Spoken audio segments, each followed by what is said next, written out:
There are moments in a life when memory rises before logic is ready to hold it. When something ancient inside you begins to push through the thin skin of the present, and every part of you feels the pressure of becoming larger than the world around you understands. When this happens, the first sensation is not clarity but weight, a heaviness that settles behind the ribs and follows you through every room. It is the unmistakable awareness that something in you woke up before the environment did. And even though you can function, speak, and smile, there is a quiet pull beneath everything you do, as if your inner world is expanding faster than your outer world can recognize, and every step feels like walking with truths that have no language yet. This is the early stage of remembering, where your inner horizon stretches far beyond what others can see, and you carry the tension of it alone. You sense that you crossed some threshold without knowing when, and now you move through days with the awareness that your mind is no longer confined to the timeline it started in. You notice this most when people speak. Conversational surfaces become transparent. You hear the patterns behind their words, the hidden fears they defend, the inherited beliefs they never questioned, and the unconscious loops that guide their reactions. You are not judging them. You are simply seeing them more clearly than they are ready to see themselves. What once felt like simple differences now feels like standing in a room that is 1 second out of sync with your heartbeat. You can play along, but you feel the delay. You feel the mismatch. At first, you think something is wrong with you. You tell yourself you are imagining it, that you are being dramatic, that you are losing touch. But some deeper part of you knows that what is happening is not distortion. It is recognition. You are remembering something the collective has not approached yet, and that remembering comes with isolation. Not because you are separate, but because you are early. Being early means walking into spaces where the resonance is too low to hold the awareness that is rising in you. It means listening to people argue from fear when you can sense the truth underneath. It means feeling the urge to explain, to share, to lift the veil, but stopping yourself because you already know how the world handles what it is not prepared to receive. The more you remember, the more careful you become with your words. You start speaking in simpler shapes, compressing multidimensional truths into small sentences so you do not overwhelm someone who is still navigating shadows you have already walked through. You learn to soften what you know, not out of superiority, but out of compassion. And yet even with compassion, the distance grows. People look at you and sense something they cannot name. They feel the quiet intensity in your presence. The way you listen with more than ears. The way you speak with more than thought. And they respond to it with subtle discomfort. You can see them shrink or joke or deflect or change the subject entirely, because your remembering presses against the boundaries of their current identity. They feel it even if they never understand it. The hardest part is not that people do not understand you. The hardest part is that you can no longer fully return to who you were for their comfort.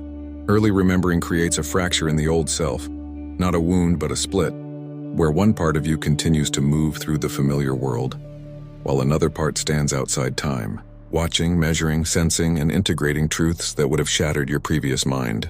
You begin to feel like two beings in one body, one navigating the slow logic of the world, and the other pulled toward a larger awareness that has no interest in pretending. This duality is the internal war. It does not destroy you, but it stretches you. Every day becomes a negotiation between who you used to be and who you are becoming. And no one around you realizes how much effort it takes to maintain that bridge inside yourself. This tension intensifies when old memories begin to surface.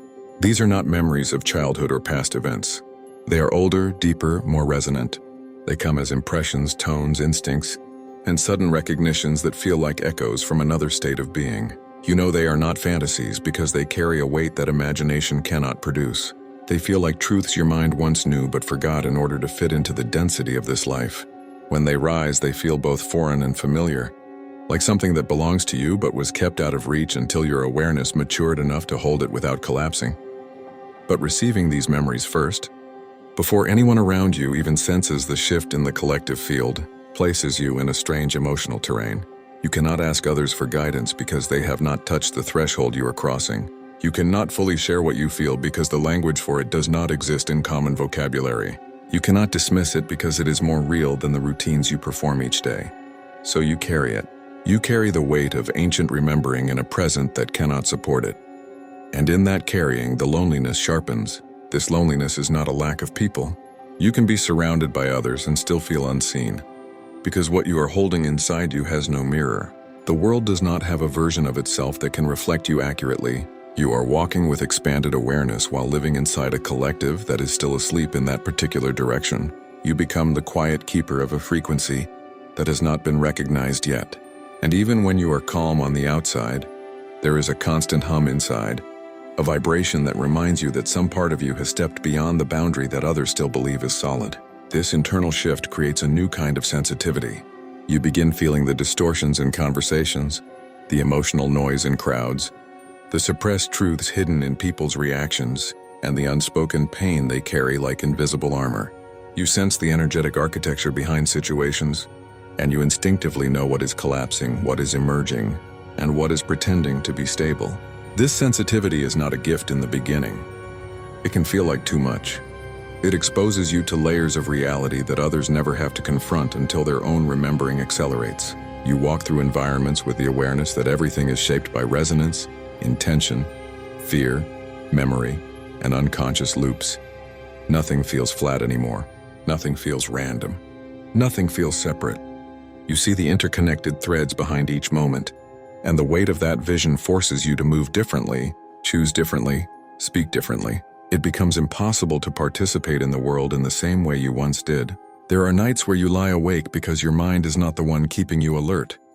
It is your awareness, your oversoul, your expanded self reaching into your life with signals you were not trained to interpret. You feel the pull of something beyond your current identity, urging you to remember more, to listen deeper, to trust the inner rise even without evidence or validation. And the more you trust it, the more intense the remembering becomes. The remembering is not an event. It is a pressure. It builds quietly, steadily, relentlessly. It pushes you to shed layers you once relied on. It urges you to step into truths that cannot be explained but demand to be embodied. And at times you fear it, not because it feels wrong, but because it feels too real. You know that every step you take into this awareness distances you from the collective timeline that shaped you. You sense that this path is irreversible, and the cost of seeing is that you can never unsee. Yet despite the weight, despite the isolation, despite the sleepless nights and the internal stretching that rattles your identity, something in you refuses to turn away. You feel a quiet certainty beneath the confusion, a steady clarity beneath the emotional turbulence, telling you that this remembering is not an accident. It is a return to yourself across a gap the collective has not closed yet, a return to the awareness you carried long before this life, a return to the truth that your timeline is not aligned with the pace of the world. And the more you return, the more you realize that remembering first is not about being chosen or special. It is about being positioned to hold awareness at a time when others cannot, positioned to see what others will one day sense, positioned to stabilize a frequency that is rising whether the world notices or not. And in that realization, the loneliness shifts. It does not vanish, but it changes shape.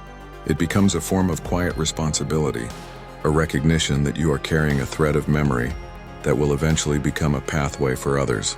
You begin to understand that the pressure you feel is the weight of a future truth, entering a present that is still unprepared. You are holding the doorway open from the inside. You are embodying the awareness before it becomes collective. You are walking ahead of a tide the world has not yet seen.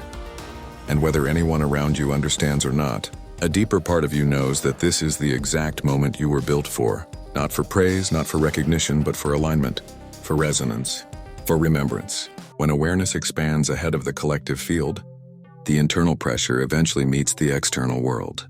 And that collision becomes its own form of initiation. You wake up one day and realize that remembering alone was only the first threshold. The greater tension begins when you try to live inside a reality that cannot translate what you now carry. People interact with you through the version of you they remember, not the version of you that stands before them. They react to the edges of your awareness without understanding that their discomfort is not caused by anything you said, but by the quiet shift in your presence. You become sensitive to how they defend their identity when your resonance brushes against it. They sense that you are no longer playing by the unspoken rules that keep everyone synchronized in familiar patterns. And even if you speak gently, even if you soften what you know, some part of them feels the truth you are holding, and it unsettles what they assume is solid. This is the moment where remembering stops being an internal evolution and becomes a social tension. People begin to look at you differently. Some admire what they think is confidence, not realizing it is the stability that comes from expanded awareness. Others become cautious around you because they sense you see through their masks. Some respond with dismissive humor in order to shrink your presence back into something they can manage. The world around you behaves as if it is negotiating with a new gravitational field, without knowing why it feels heavier or lighter in your presence. And through all of this, you remain aware that their reactions are not truly about you. They are reacting to the way your timeline moves faster than theirs. They are protecting their continuity by refusing to engage with what your presence reveals. This creates a strange emotional rhythm. You are not trying to lead, but people look to you for direction without admitting they are doing so. You are not trying to challenge anyone, but people feel challenged simply because your clarity exposes what they have postponed confronting. You are not trying to stand apart, yet the frequency you carry sets you apart. This is the paradox of remembering ahead of the collective. The more you awaken, the more invisible you become to those who still rely on old structures to define reality. They see you physically, but something in their perception blurs around the parts of you that no longer fit into their expectations. You can feel it each time their eyes pause on you in confusion, sensing a difference they cannot articulate. You begin losing people without conflict. They drift away because your presence no longer reinforces the narrative they built around themselves. Conversations become shorter. Invitations become fewer. Relationships that once felt stable begin to dissolve quietly, not through betrayal but through resonance mismatch. You can feel the gaps widening even before anyone speaks. You sense the subtle retreat in their energy, the way they pull back to preserve their comfort. At first this hurts because you still remember who they were to you. But with time you understand that this drift is not personal. It is the natural consequence of moving into a layer of awareness that others have not touched yet. They are not rejecting you. They are protecting the version of reality they need in order to stay coherent. There are moments when this separation intensifies to the point where you feel like a visitor in your own life. Familiar spaces no longer feel familiar. You walk through environments that shaped you, yet you sense the distance between who you are now and who you were when you created those memories. You begin seeing through the collective illusions that once held you too. You notice how people cling to certainty because they are afraid of what expansion would reveal. You see how belief systems form cages that feel like comfort. You understand how fear disguises itself as logic. And as you witness these patterns, you realize that the world is built on agreements most people never question. Remembering breaks those agreements inside you, leaving you unable to participate in illusions you no longer believe in. This is not rebellion. It is clarity. This clarity allows you to move through interactions with a kind of silent precision. You know when to speak and when to hold your truth. You sense when someone is asking from curiosity and when they are asking out of fear. You understand that forcing awareness on someone who is not ready only deepens their resistance, so you learn to calibrate yourself. You learn to express truth in forms that do not overwhelm. You learn to carry your remembering without demanding that others adapt to it. This restraint becomes a discipline. It teaches you how to hold space without collapsing into frustration. It teaches you how to witness without interrupting the flow of someone else's path. And it teaches you that your role is not to hurry anyone into awakening, but to stabilize the resonance that will eventually guide them there. As you do this, you notice how your presence changes the environment, even when you are silent. People confess things to you they have never said aloud. They tell you their fears, their doubts, their confusion, because something in you feels safe to them. They feel seen without feeling judged. They sense a grounding field that allows them to speak from deeper places. They do not understand that your remembering is what creates that field. They only know that something in you gives them permission to be honest. This is one of the earliest signs that your role is shifting. You are no longer simply an individual moving through life. You become a stabilizer, a quiet anchor, a carrier of coherence in spaces that have forgotten how to hold it. But this role is not glamorous, it is not comfortable. It places you in situations where you must absorb the emotional turbulence of others without losing your own center. You walk into rooms where the resonance is chaotic, and you can feel the psychic weight pressing against your clarity. You sense the anxiety people hide beneath their smiles. You feel the suppressed anger in their words. You feel the fear behind their certainty. And each time you must choose whether to engage, withdraw, or simply observe. This constant discernment becomes exhausting because you are navigating an emotional landscape that others are not even aware exists.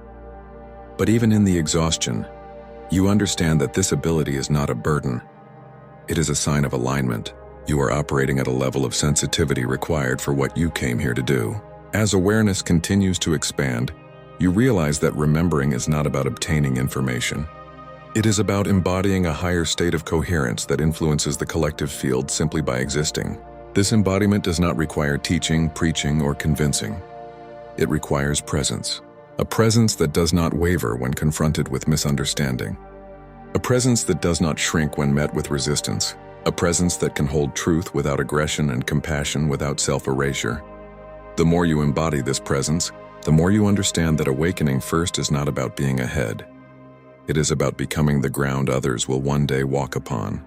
There comes a moment when the loneliness transforms again. You begin noticing individuals who respond differently to your presence. They do not retreat.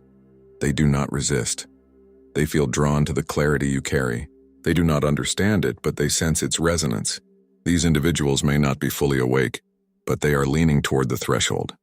They feel a pull toward their own remembering. You become a signal, not through words, but through frequency. This is when you understand that remembering ahead of the collective is not meant to isolate you forever. It is meant to prepare you to guide others through the same internal shifts that once overwhelmed you.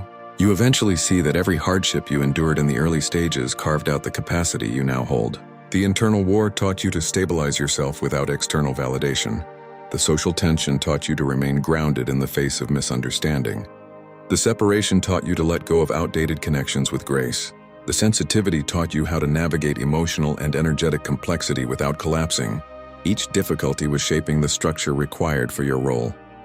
Not as a leader in the traditional sense, but as a reference point for those who are beginning to feel the first tremors of their own remembering. And as the collective field slowly begins to shift, you feel the future rising toward the present.